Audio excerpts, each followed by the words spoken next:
gustuhin ko man, gusto ko lalaki.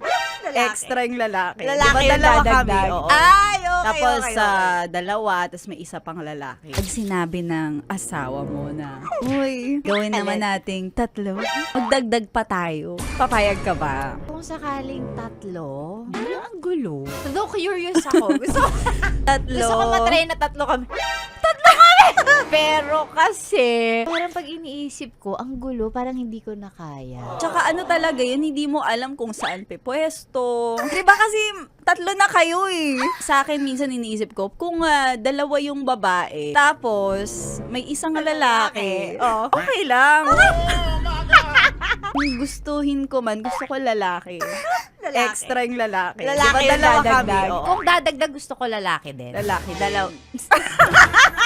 Pero alam mo kapag ka lalaki ang tinanong mo, ang gugustuhin naman nun kung tatlo, dalawa Oo. yung babae. Kayo ba, pag sinabi ng asawa nyo na dagdag naman tayo ng pangatlo, dadagdag ng pangatlong anak, o ng pangatlong aso, or na ganun. kung ano bang alagain, Oo. gano'n. Ako kaya ako nasabi na boy kasi wala pa akong boy. Oo. Okay.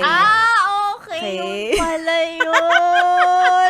Ano pang ginagawa mo dito, ha? Sinasabi ko na nga ba eh. Solid yes friend ka talaga. Dahil nandito ka na rin lang, sige na, mag-like at mag-comment ka na. Mag-subscribe ka na rin at i-click ang notification bell para mapasali ka sa mga kalokohan namin. Bawal na bawal mag-no dito, ha? Kasi yes to yes!